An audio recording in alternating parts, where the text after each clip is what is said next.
Дорогие зрители, вот уже 5 месяцев, как мы подкармливаем птиц на зимней кормушке.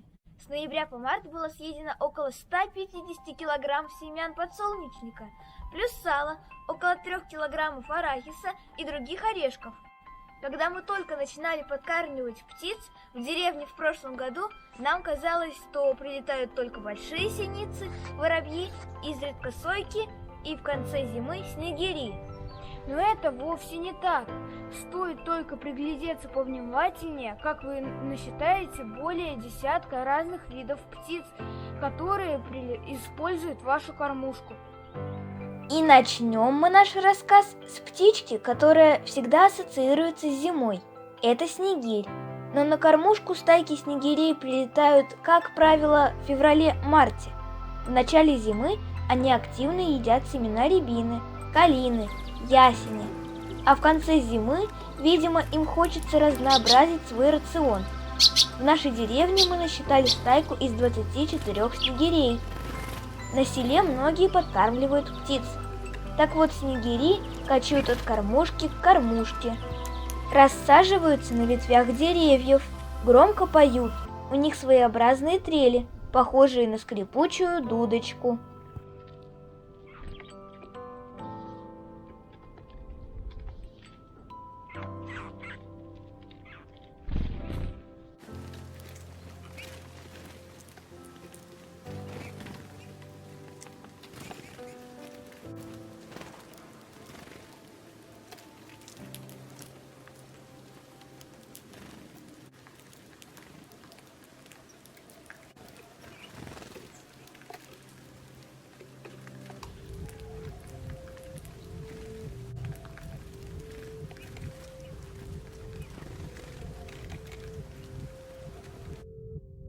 К концу зимы в сад стали заглядывать чижи, очень шустрые, подвижные птички.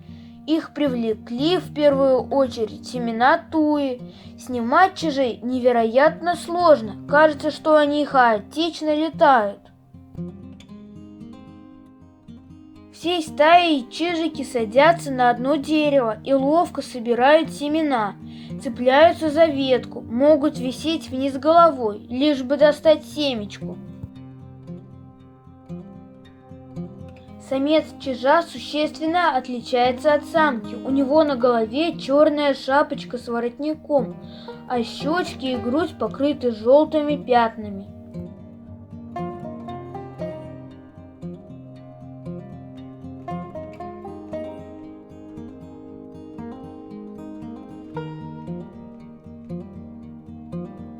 Как только вожак принимает решение, что корма мало или его трудно добыть, он дает сигнал собратьям, и стая дружно перелетает на новое дерево.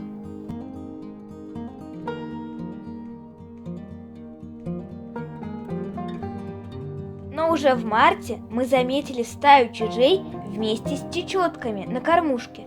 Они устраивали шумные посиделки на деревьях, а потом с удовольствием собирали семена на снегу.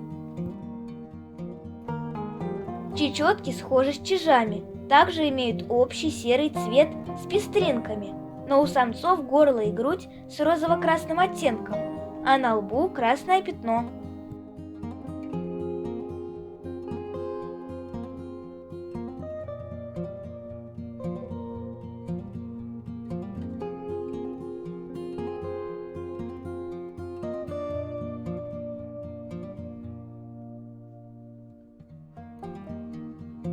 Еще одну подвижную птичку можно часто встретить на кормушках.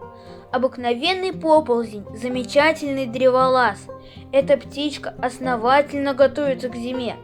Всю осень делает запасы, размещая орешки, семена по трещинам коры деревьев. Свои запасы поползень тщательно оберегает и чужаков не жалуют.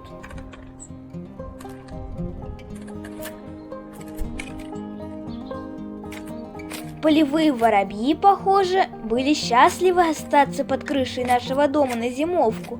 Только вылетел за порог, а тут на тебе, целая гора семян. Ешь не хочу.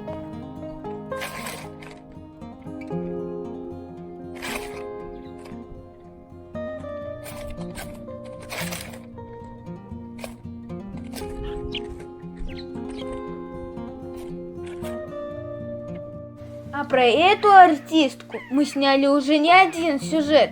Сойка и красавица, и пародистка, мяукает так, что не отличишь от настоящего кота.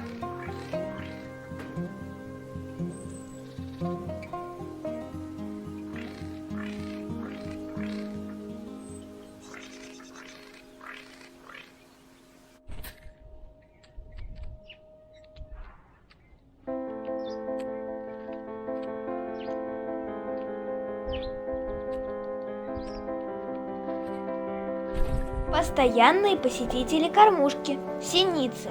Большие синицы – лазоревки, гаечки и московки.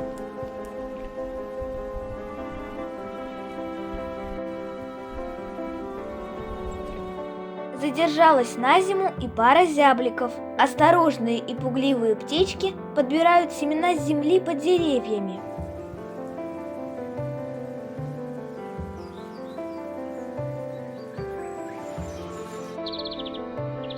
С приближением весны все громче раздаются трели зеленушек, лесных канареек.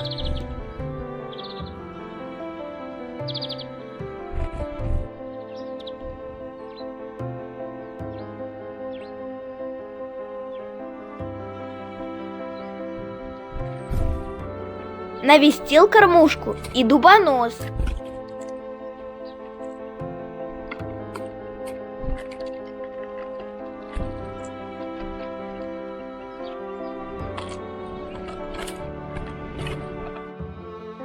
Сорока иногда прилетает мимо кормушки, протрещит что-то и тут же скрывается. Шумные и веселые дрозды-рябинники большой стаи облетают окраины деревни.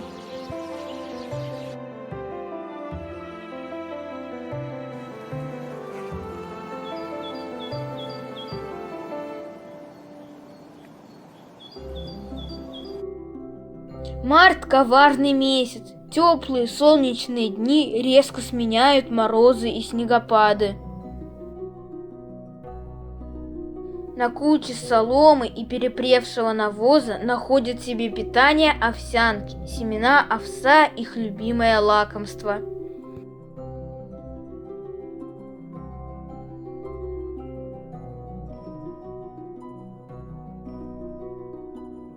Нежеланный гость на кормушке, ястреб, парит в небе, но синицы его уже заметили и подали знак воздушной тревоги – пронзительный свист. Как по команде птицы разлетелись кто в кусты, кто в колючие ветви ели. На этот раз охота не удалась.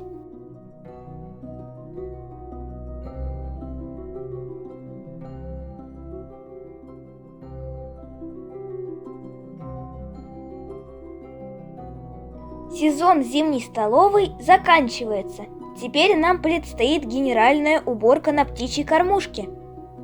До новых встреч!